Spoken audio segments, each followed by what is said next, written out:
الله وبركاته.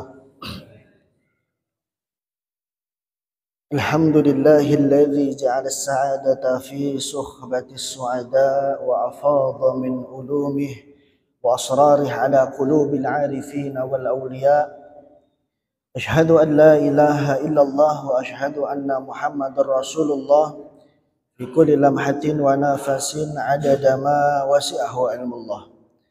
اللهم فصل وسلم وكرم ومجد وعظم على حبيبك المصطفى محمد الفاتح لما أخلق والخاتم لما سبق ناصر الحق بالحق والهادي إلى صراطك المستقيم وعلى آله وصحبه حق قدره ومقدار العظيم.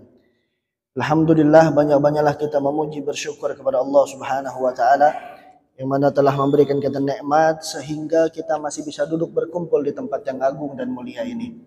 Tidak lupa juga marilah kita junjungkan kepada sang kehadirat alami an habibana wa nabiyana wa maulana Muhammad sallallahu alaihi wasallam yang mana pernah dan telah membawa kita dari zaman jahiliyah hingga zaman Islamiyah, dari zaman ke-8 hingga zaman terang benderang seperti kondisi malam hari ini. Pada malam hari ini insyaallah jamaah dirahmati Allah Subhanahu wa taala, kita akan mengkaji fikih madhab Syafi'i dalam kitab Fathul Qarif, mengupas walaupun memang momennya masih lama tapi insyaallah kita akan mengupas tentang fikih kurban. Jamaah dirahmati Allah Subhanahu wa taala, biasanya dalam pelaksanaan kurban tersendiri masih banyak sekali secara fikihnya kesalahan-kesalahan. Maka pada malam hari ini insya Allah sedikit banyaknya dengan segala kekurangan dan keterbatasan ilmu saya, kita akan membahas tentang bab fikih itu sendiri. Jamaah dirahmati Allah Subhanahu wa taala, dalam ilmu fikih bab kurban dalam kitab Fathul Qarif, bab kurban terbagi menjadi dua. Dalam kurban hukumnya menjadi dua. Pertama ada kurban nazar, kedua ada kurban sunnah.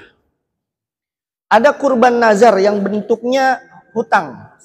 Nazar itu seperti misalnya kita punya janji, Pak, kalau nanti saya diangkat jadi PNS misalnya, saya mau mengkurbankan 1 ekor kambing.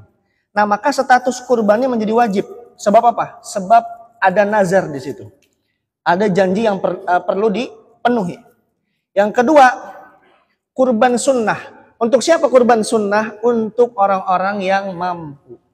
Kalau sunnah itu bagi kita yang mampu. Kalau mampu minimal sekali seumur hidup, kalau lebih mampu lagi sekali setiap tahun. Nah, jadi pendapat para ulama dalam bab kurban itu ada dua. Ada kurban nazar, ada kurban sunnah. Kalau nazar, hukum statusnya menjadi wajib sebab harus digugurkan dengan perjanjian nazar. Kalau sunnah bagi yang mampu saja. Di sini dijelaskan al-faslun fi ahkamil udhiyati, menjelaskan tentang hukum-hukum kurban. Hukum kurban ketika nanti masuk hari raya Idul Adha, maka tanggal-tanggal yang wajib untuk menggugurkan kurban adalah di tanggal 11, 12, 13 di bulan Zulhijjah. Atau kita sebut dengan hari-hari tasyrik. Jadi nanti untuk 3 hari di hari raya kurban, maka kita punya kewajiban untuk melaksanakan kurban bagi yang mampu, dan hanya hari tersebut saja, di 3 hari ini boleh daripada melaksanakan ibadah kurban. Kalau lebih dari 3 hari maka tidak dihitung kurban. Nah, jadi kapan waktunya berkurban? Dari ba'da subuh hari pertama di Idul Adha sampai di tanggal 13 di bulan Zulhijjah atau di hari-hari tasyrik. Nah, hukum melaksanakan kurban di sini dijelaskan wa udhiyatu sunnatun muakkadatun 'alal kifayati. Dalam kitab Fathul Qarif dijelaskan hukumnya melaksanakan kurban adalah kifayah muakkad. Artinya sunnah yang ditekankan. Kalau kita mampu ditekankan harus mendirikan daripada kurban itu sendiri. Sehingga fa idza ata biha wahidun min ahlil baiti kafa'an jami'ihim. Kalau di antara keluarga kita sudah ada yang berkurban duluan, contoh kita punya orang tua atau punya anak, anak kita tiba-tiba sudah kurban duluan, maka gugur kesunahan kurban bagi anggota keluarga yang lain. Artinya, misal kita di dalam keluarga ada 5, Pak. Kita sebagai orang tua, bapaknya atau nanti ibunya, itu sudah mengeluarkan hartanya untuk 1 ekor kambing. Maka anak kita tidak ada kesunahan untuk mengeluarkan uang membeli hewan kurban. Artinya hanya boleh diwakilkan saja.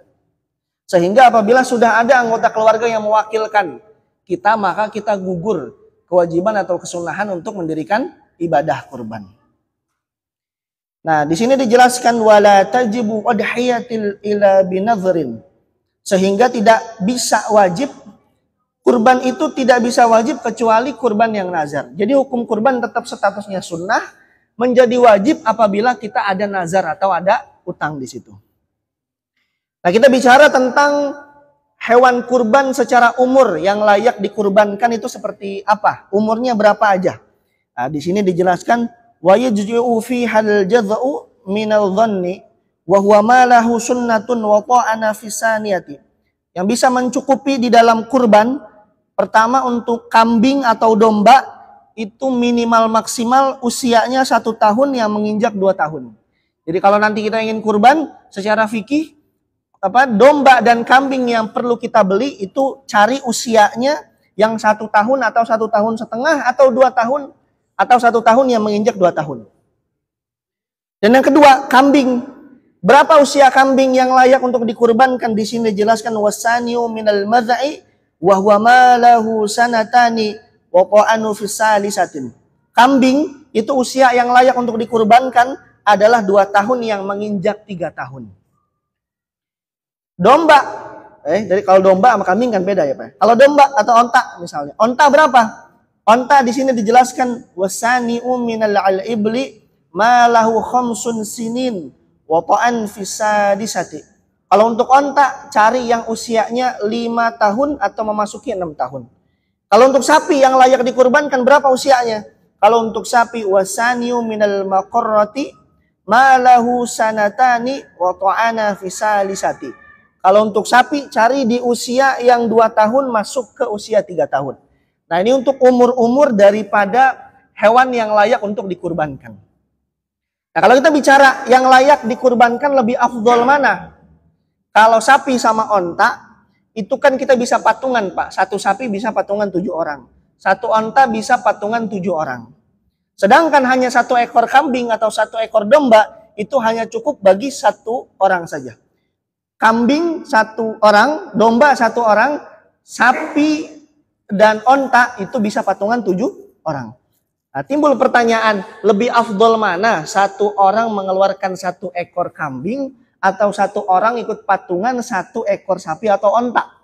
Kan begitu yang biasa jadi pertanyaan. Maka di sini para ulama menjawab wa yuzidul badanatu an sab'atin. 1 ekor onta cukup digunakan untuk 7 orang. Namun lebih afdol mana? Kurban yang paling utama lebih afdol, yakni di sini adalah wa nukhzi'u satun an syakhsin wahidin. Lebih afdol 1 ekor orang atau 1 ekor domba dikeluarkan oleh 1 orang. Nah, jadi lebih afdolnya 1 orang mengeluarkan 1 domba daripada ikut patungan sapi atau onta dalam 7 orang. Nah, ini penjelasan yang dijelaskan oleh para ulama. Nah, apa alasannya 1 orang lebih afdolnya mengeluarkan 1 domba atau 1 kambing? Karena nilai kemanfaatannya lebih banyak. Ini pendapat yang ditukil dalam kitab Kifayatul Akhyar.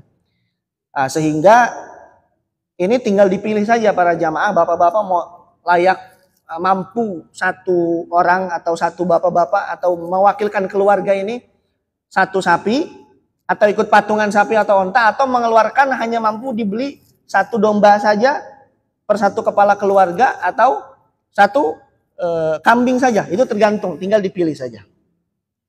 Nah, kita bicara tentang binatang-binatang atau hewan-hewan kurban yang secara klasifikasi tidak layak untuk dikurbankan dalam fikih.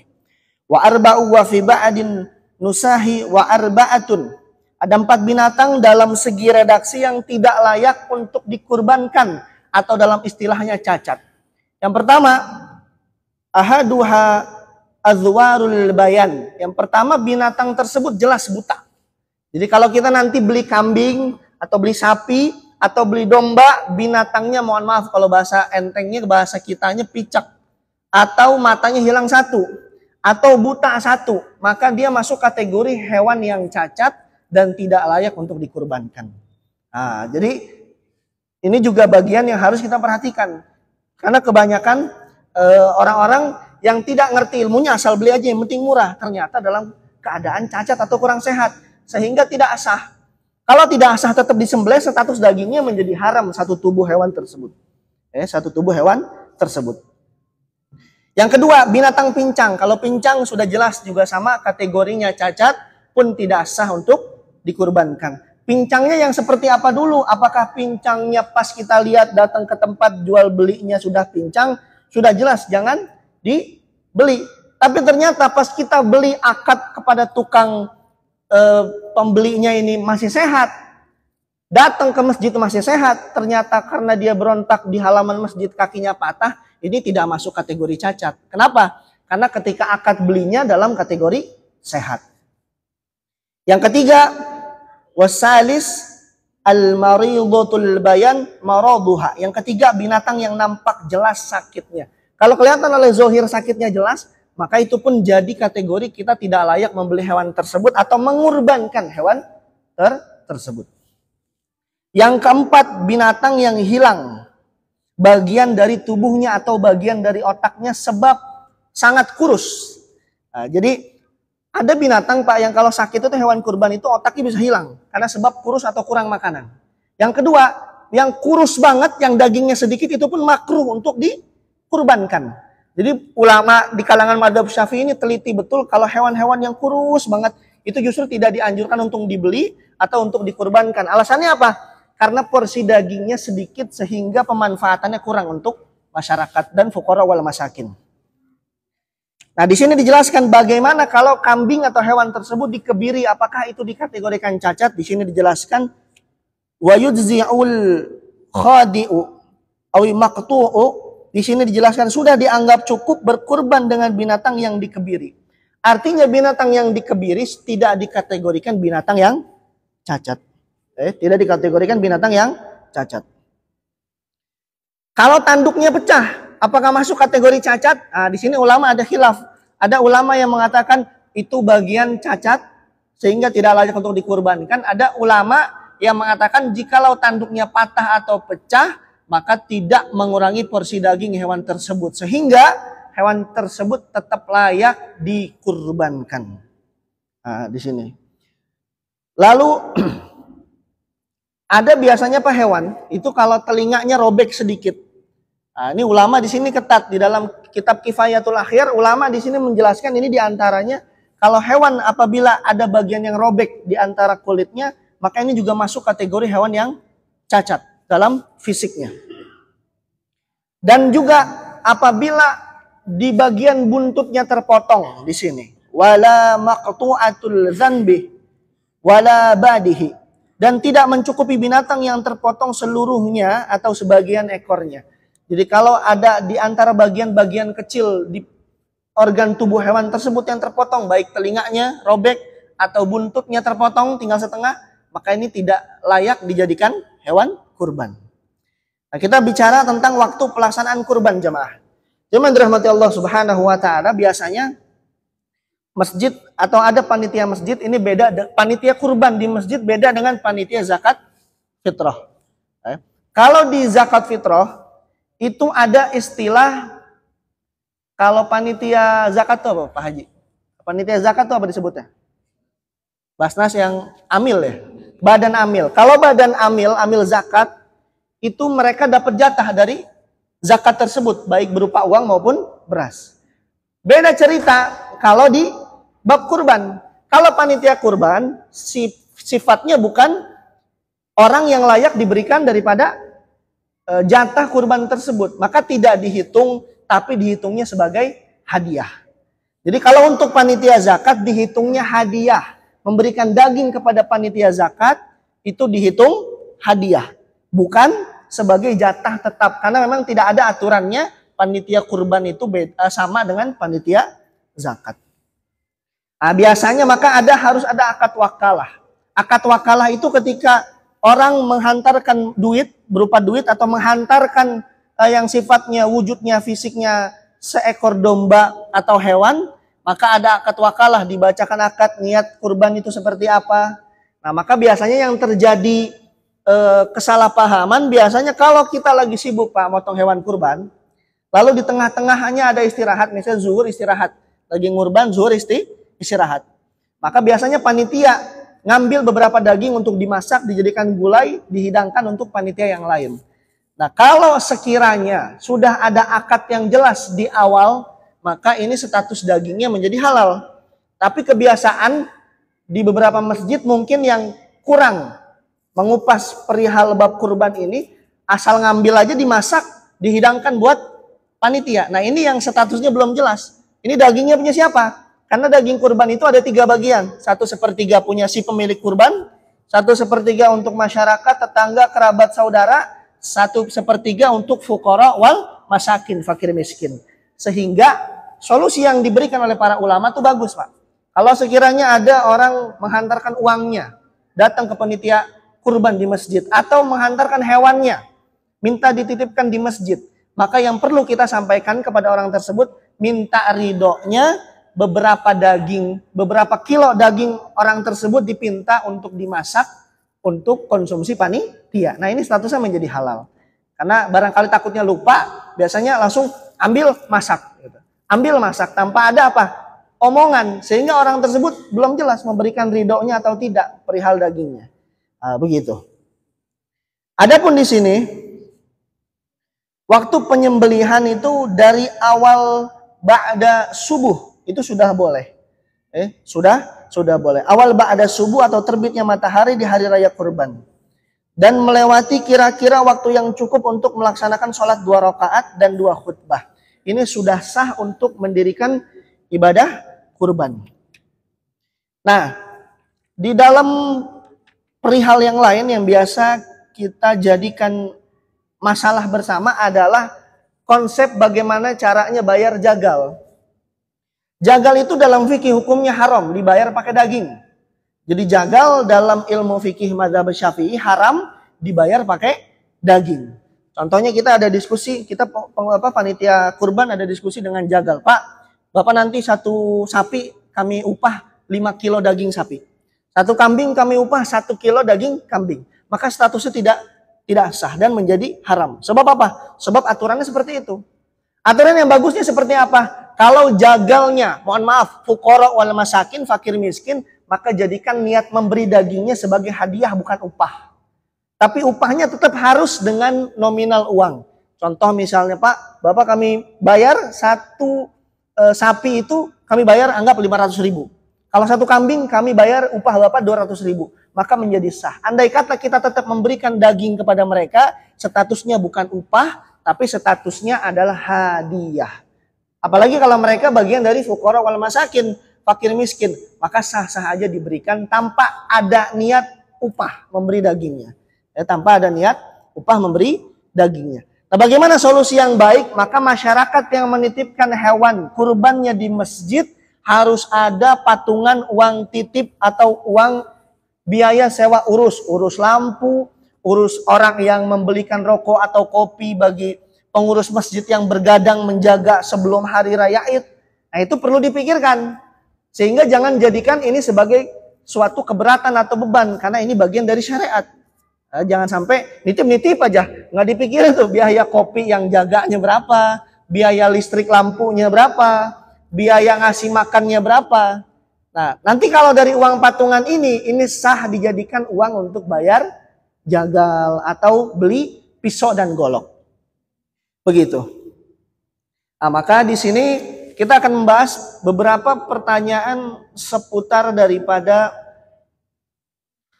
permasalahan kurban dalam mazhab Syafi'i. Yang pertama, bagaimana kita ketika hukumnya menemukan satu kasus mengurban hewan yang sedang hamil. Nah, ini biasanya syarat kita boleh mengkurbankan hewan tidak boleh dalam status kategori hamil. Apabila hamil lalu tersembelih, bagaimana hukumnya? Maka ulama di sini mengatakan hukumnya haram apabila kita sudah tahu jelas kalau hewan tersebut sedang mengandung. Hukumnya haram apabila kita sudah tahu hewan tersebut mengandung lalu tetap kita sembelih.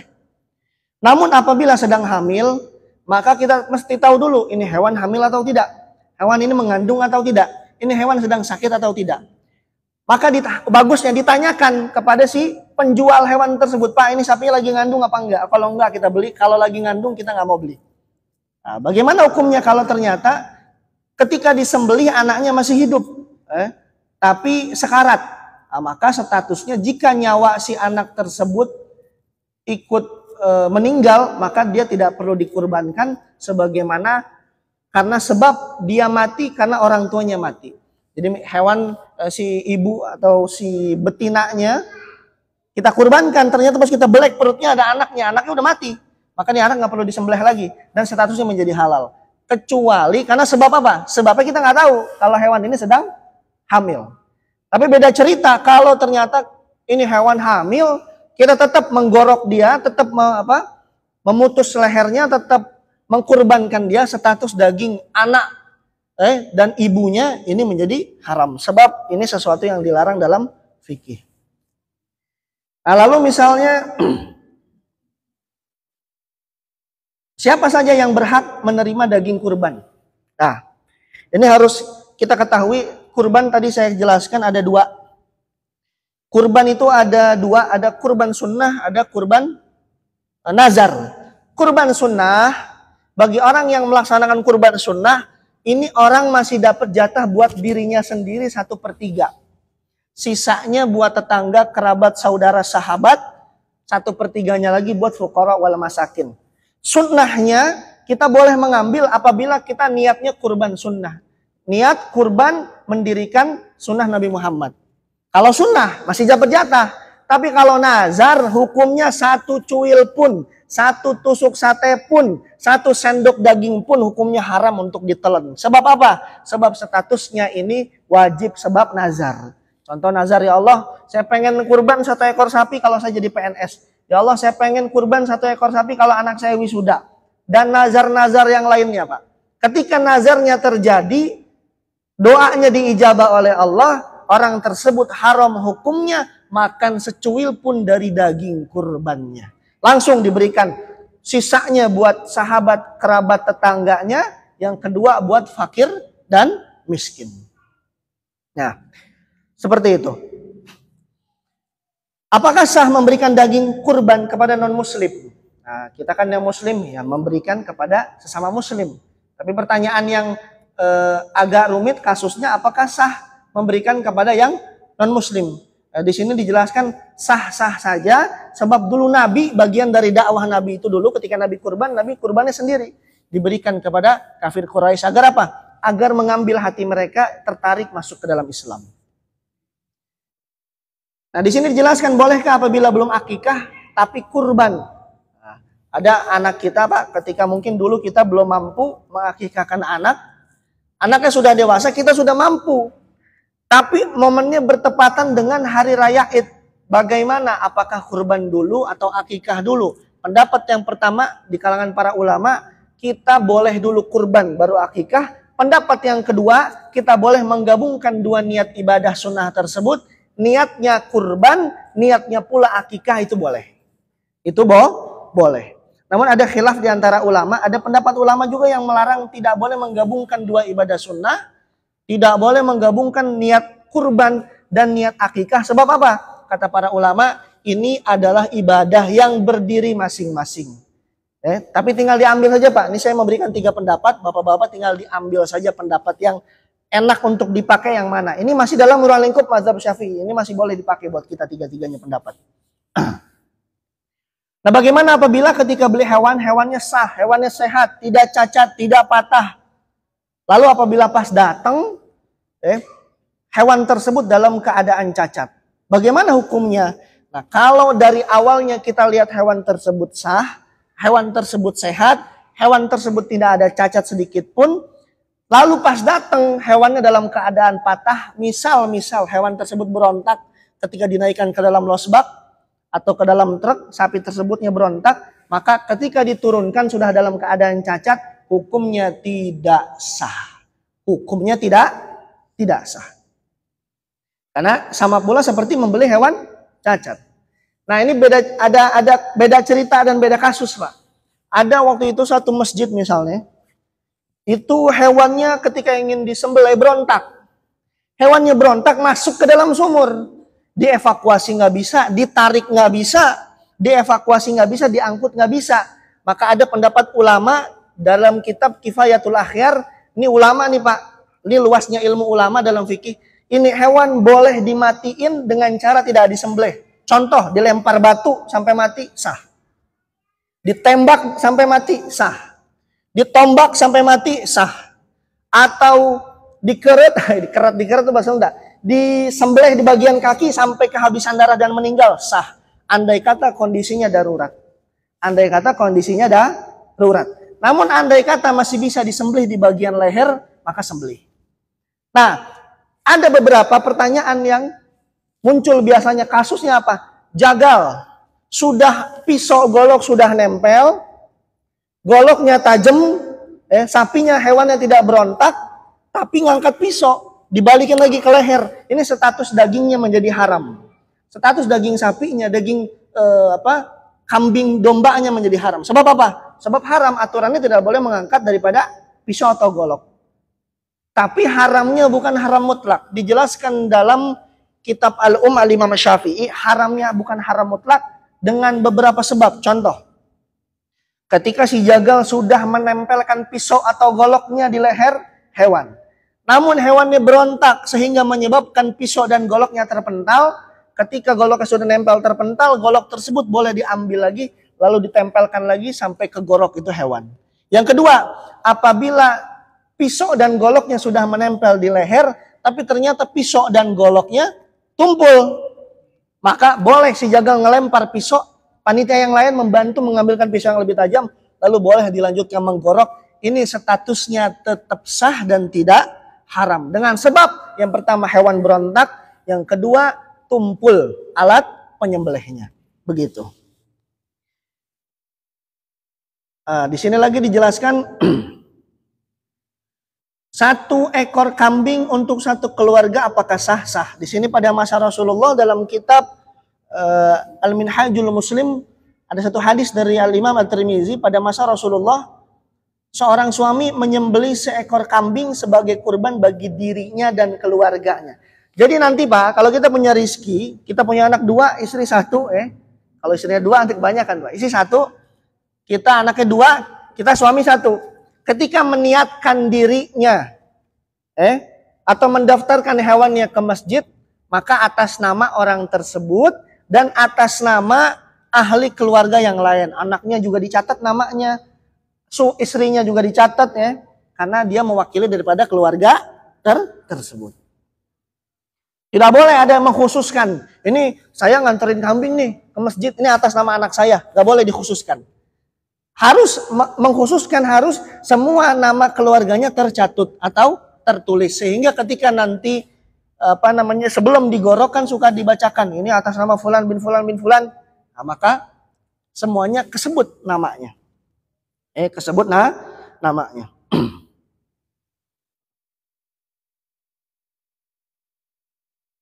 Nah, biasanya gini, Pak. Biasanya kalau kita punya anak di sekolah, itu ada 1 kelas 40 orang, 1 kelas 30 orang, patungan. Disuruh, Pak, kenapa? Disuruh patungan, apa? Beli hewan. Beli sapi, patungan beli sapi, anak-anak kita di sekolah atau di pesantren. Nah, maka hukumnya apakah boleh? Sedangkan sapi itu hanya boleh 7 orang, 1 sapi 7 orang. Tapi biasanya banyak kasus, anak-anak kita ikut patungan, 1 angkatan 40 orang untuk beli sapi 1 orang. Nah, maka bagaimana pandangan ulama di sini? Maka hukumnya boleh ketika hewan kurban tersebut dipotong, maka hanya diwakilkan atas nama 1 orang saja. Adapun untuk sapi, ini beda niatnya boleh. Ada kalau kita niatnya kurban, kita niat kurban, patungan kurbannya kan seperti yang tadi. Kita tinggal niatin apakah ini kurban niatnya niat nazar atau kurban mendirikan ibadah sunnah. Pada intinya kalau kita patungan keluarga, misalnya arisan, uang arisannya uang patungan, dipakai beli 1 sapi atau 1 kambing, atau 1 onta misalnya, maka ini sah-sah saja walaupun melebihi kuota dalam aturan fikih. Ini sah-sah saja. Nah, dalam kitab Bidayatul Mustahid, di sini dijelaskan siapa yang layak menyembelih Siapa yang lebih afdol, siapa yang lebih layak menyembelih hewan kurban. Nah, di sini ada runtutannya, Pak. Di sini dijelaskan syarat orang boleh menyembelih hewan kurban. Yang pertama, dia sudah jelas harus Islam. Kedua, berakal, tidak majdzub, tidak majnun, tidak gila. Yang ketiga, dia sudah balik. Yang keempat, tidak menyia-nyiakan sholat. Nah, adapun yang tidak boleh menyembelih hewan kurban, yang pertama, non-muslim tidak boleh menyembelih kurban. Non-muslim. Yang kedua, dia penyembah binatang, dia nggak boleh menyembelih hewan kurban. Yang keempat, perempuan nggak boleh menyembelih hewan kurban. Anak kecil tidak boleh menyembelih hewan kurban. Orang majnun, orang gila nggak boleh menyembelih hewan kurban. Dan orang yang kategori orang ini sering gosok atau mencuri, dia tidak layak dijadikan orang untuk jagal kurban. Begitu. Nah, kita misalnya Pak, rezeki kita dikasih banyak Pak. Kitanya udah sering kurban, tapi punya almarhum ayah dan ibu belum kurban. Bagaimana hukumnya kurban bagi orang yang sudah meninggal? Nah, di sini ada 3 pendapat di kalangan ulama. Pertama, di dalam kitab Riyadhus Shalihin, di sini dijelaskan apabila orang tersebut sudah berwasiat, yang pertama, maka boleh hukumnya kita, anak cucunya, mengkurbankan atas nama orang yang sudah berwasiat kepada kita. Itu yang pertama. Yang kedua, ada di sini wasiatnya jelas. Apabila dia sebelum meninggalnya sudah berwasiat, Pak. Jadi di sini pertama ada wasiat sebab orang tersebut belum pernah kurban. Yang kedua, si mayit tersebut atau orang tua kita tersebut tidak pernah berwasiat. Lalu atas dasar inisiatif anak cucunya kita pengen mengkurbankan atas nama orang tua, itu tetap sah. Itu tetap sah. Jadi ada 2 pendapat. Ada pendapat yang pertama, sah apabila orang tua sudah berwasiat terlebih dahulu. Yang kedua, walaupun orang tua tidak berwasiat, tapi ada inisiatif dari anak cucu, itu pun tetap sah. Itu pun tetap sah. Ini dijelaskan di dalam kitab Al-Fiqh Al-Islam wa Adilatu karangan Syekh Wahbah Zuhaili juz kedua. Nah, kita masuk ke dalam umur-umur hewan yang layak dikurbankan. Saya ulang lagi, untuk onta kita cari yang 5 tahun, tapi onta nggak ada. Kita cari sapi, Pak. Sapi cari yang 2 tahun. Kalau untuk kambing Jawa yang 1 tahun. Kalau untuk domba atau kambing cari yang 6 bulan, itu sudah daripada cukup. Nah, ini dijelaskan dalam kitab Tawdihul Ahkam. Nah, di sini lagi dijelaskan hewan yang lebih utama dikurbankan hewan yang seperti apa? Apakah yang kurus, apakah yang gemuk, atau apakah yang seperti apa fisiknya? Para ulama di sini menjelaskan apabila hewan yang dikurbankan tersebut yang lebih sempurna itu yang lebih banyak porsi dagingnya. Lebih banyak porsi dagingnya, maka menurut mayoritas ulama paling utama itu lebih afdol. Seperti onta, cari onta misalnya yang banyak porsi dagingnya. Sapi, cari sapi yang lebih banyak porsi dagingnya. Nah, di sini dijelaskan lagi ada 1 pendapat di kalangan ulama. Dalam kitab fikih sunnah, Syekh Said Sabiq mengatakan lebih utama mana? 1 orang 1 kambing atau ikut patungan beli sapi atau onta. Maka ulama di sini menjelaskan kurban 1 kambing lebih baik daripada ikut patungan sapi atau onta, karena 7 kambing manfaatnya lebih banyak daripada seekor sapi. Begitu para jamaah. Nah, ada larangan bagi orang yang berkurban. Larangan apa saja? Orang yang mengkurbankan hewan atau menitipkan hewan ke masjid, apabila dia dapat jatah, dia tidak boleh mendikte panitia. Contoh, datang ke panitia, Pak, saya minta nanti kepalanya, saya minta kakinya, saya minta dagingnya. Saya minta minimal 5 kilo. Ini nggak boleh. Dalam fikih nggak boleh. Jatah dia 1/3, 1/3, nggak boleh ngatur. Kalau ngatur, suruh potong sendiri aja, Pak, balikin tuh sapinya ke rumah. Karena ulama fikih di sini ketat. Kalau di Maroko itu orang pada ngurban sendiri karena pada bisa rata. Di Indonesia kan harus pakai badal, jagal. Yang kedua, apabila sudah dapat jatah si pengkurbannya, orang yang mengeluarkan harta untuk beli hewan, dia tidak boleh menjual dagingnya atau kulitnya kepada orang lain, statusnya menjadi haram. Kecuali kita yang bukan mengkurbankan. Contoh, Tetangga kita kurban, kita dikasih daging sama tetangga, itu daging kita jual lagi boleh, Pak. Kita dikasih kepala sama tetangga, kepala sapinya kita jual lagi ke tukang sop misalnya, ke tukang makanan, itu sah. Kita dikasih kulit sama tetangga, kulitnya kita jual lagi, sah. Apalagi kalau andai kata yang diberikannya adalah fuqara wal masakin, fakir miskin, dia lebih layak menjual apa yang ia dapatkan dari tetangga yang kurbannya. Nah, begitu. Nah, tempat penyembelihan kurban yang sah di mana? Di serambi masjid. Yang lebih sah di serambi masjid. Ini yang dilakukan oleh Nabi Muhammad SAW. Dalam kitab Bukhari, Nabi mengatakan, dahulu Rasulullah itu biasa menyembelih kambing dan onta di lapangan tempat sholat. Artinya di serambi masjid. Nah, bagaimana pemanfaatan hewan atau bagian dari hewan kurban yang sulit untuk dimakan seperti kulit, atau apa namanya bagian-bagian yang lain untuk yang sulit diolah seperti kulit ya. Nah, di sini ada ulama di kalangan Syafi'iyah itu ketat. Ulama Syafi'iyah itu tetap walaupun itu kulit sulit untuk dimakan, ya kalau dimakan gimana, kulit kan susah. Dibikin keripik juga kita bukan tukang keripik kulit ya, Pak. Itu dipotong kecil-kecil, dimasukkan ke dalam kresek, tetap dibagiin. Ini dalam pendapat Syafi'i. Tapi dalam pendapat mazhab Hanafi, Imam Hanafi atau Imam Malik, ini boleh diserahkan ke tempat pengepul kulit, dijual ke mereka, uangnya jangan dimasukkan ke kas masjid.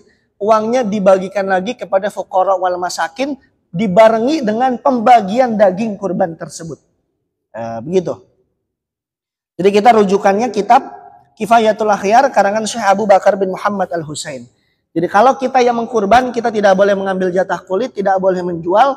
Tapi kalau panitia masjidnya dikasih kulit, mau diolah nggak bisa, dijadiin beduk kelamaan dijemurnya misalnya kan, bosen. Atau dijadiin keripik nggak bisa, ada yang ngolah, maka boleh dijual ke pengepul kulit.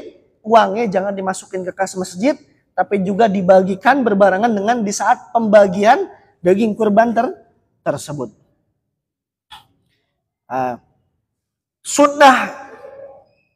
Sunnahnya kita ini apabila menyembelih kita harus menyaksikan.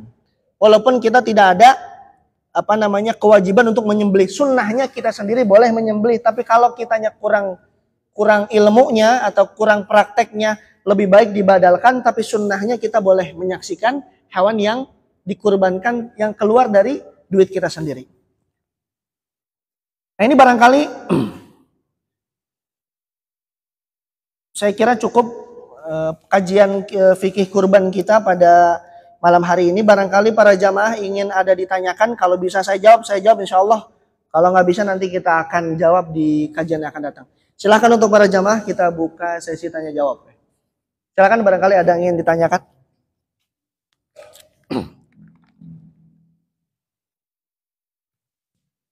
Cukup saya kira? Nggak ada yang mau menanya ya? Cukup ya? Nah, ini untuk bab kurban walaupun nanti agendanya masih jauh, tapi dari jauh-jauh hari lebih enak agar ada prepare. Itu saja yang bisa sampaikan para jamaah, mudah-mudahan bermanfaat.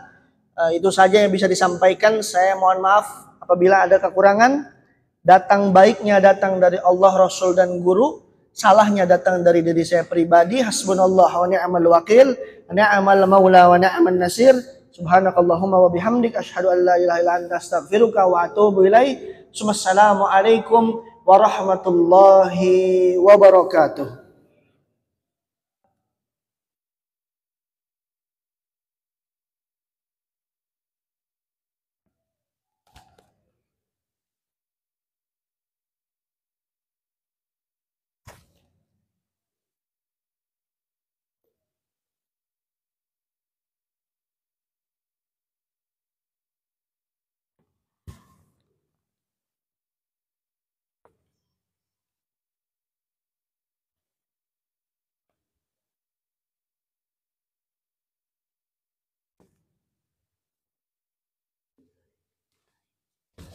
Alhamdulillahirabbil alamin.